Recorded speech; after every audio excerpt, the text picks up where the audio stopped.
Meu nome é Miriam, sejam bem-vindos ao Ministério Prova de Fogo, Restauração de Alianças. Inscrevam-se no nosso canal e acionem o sininho para receber as notificações de novos vídeos e curtam e compartilhem nossos vídeos nas suas redes sociais. Que Deus abençoe.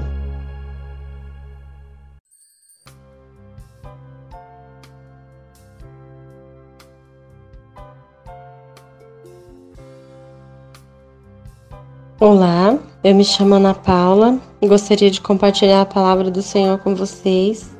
Em 1 Pedro 3, versículo 7 diz assim: Também você, marido, na vida em comum com a esposa, reconheça que a mulher é o sexo mais fraco e que por isso deve ser tratada com respeito, porque a esposa também vai receber, junto com você, o dom da vida que é dado por Deus. E nosso estudo diz assim: evite jogar mais lenha na fogueira. Nem todos os maridos costumam prestar atenção nas necessidades de sua esposa. Pedro encoraja os homens casados a terem respeito por sua esposa. Ela deve ser tratada com delicadeza e dignidade, pois, como ele mesmo afirma, é mais frágil. Vamos voltar ao passado e imaginar um dia na vida do apóstolo Pedro. Suponhamos que era casado, sua esposa se chamava Noemi e ambos tinham 8 filhos. Como acontecia na casa de todo pescador da cidade, certa noite, Pedro saiu para pescar com seus companheiros e ficou fora durante toda a madrugada. Estava frio, uma densa névoa deixava o ar pesado e úmido e eles não conseguiram pescar nenhum peixe. Pedro, no entanto, pegou uma gripe. No dia seguinte, os pescadores retornaram no final da tarde exaustos. O corpo de Pedro estava dolorido, ele sentia frio, sentia fome, só pensava em chegar à sua casa, tomar uma sopa bem quentinha e gostosa, para depois descansar um pouco e esquecer que aquela noite de trabalho fora inútil. Andando pela ladeira até chegar à sua casa, ele pensava em Esther, sua filha mais velha, que estava fazendo vestibular para entrar na faculdade. Ele não tinha dinheiro para pagar sua escola. Pedro estava desanimado e aborrecido, e em nenhum momento passou pela sua cabeça como teria sido o dia de Noemi. Quando abriu a porta e chamou sua esposa, ele esperava que ela viesse recebê-lo perfumada, arrumada, de preferência cantarolando. Mas o dia de Noemi tinha sido duríssimo. Ela não havia parado de trabalhar desde o amanhecer. No momento estava tentando dar banho no último dos 5 filhos menores e por isso nem foi até a porta receber o marido. Pedro entra e grita: Noemi, onde você está? O jantar ainda não está pronto? O que você ficou fazendo o dia inteiro? Então ela aparece na porta da sala, cabelos desarrumados, sua roupa encharcada por causa das traquinagens das crianças no banho, e começa a brigar com o marido. Ambos trocam palavras duras na frente dos filhos, e Pedro, muito contrariado, sai batendo a porta, deixando para trás toda a família chorando. Quando o homem não consegue manter uma comunicação adequada com seus familiares, sua linha de comunicação com Deus também é interrompida.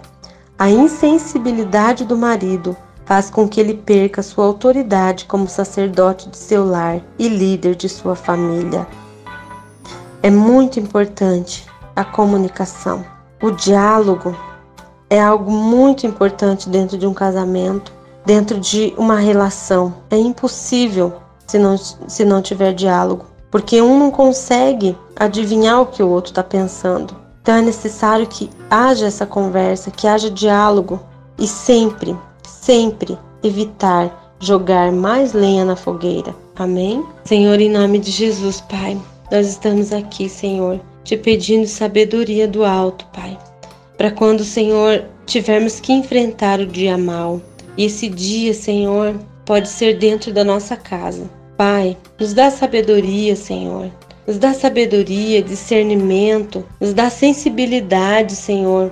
Sensibilidade para estarmos reconhecendo a dor do outro, reconhecendo o cansaço do outro, que possamos ser sensíveis, Deus, entendermos o quanto nós precisamos um do outro como casal, o quanto somos dependentes um do outro, porque o Senhor nos fez assim, para que possamos ter o mesmo alvo, o mesmo objetivo, que é levar a nossa família até Deus, os nossos filhos. Nossos filhos estão sempre nos observando, Deus. Por isso, Senhor, nós queremos dar testemunho dentro da nossa casa. Que o nosso lar, Senhor, seja uma bênção. Que o nosso lar seja ser um lugar onde a presença do Senhor seja abundante. Que o Teu Espírito Santo seja aquele que governa, Senhor, tudo dentro da nossa casa, nas nossas vidas, nos nossos corações. Nos ajuda, Pai. Nós clamamos a Ti, Senhor,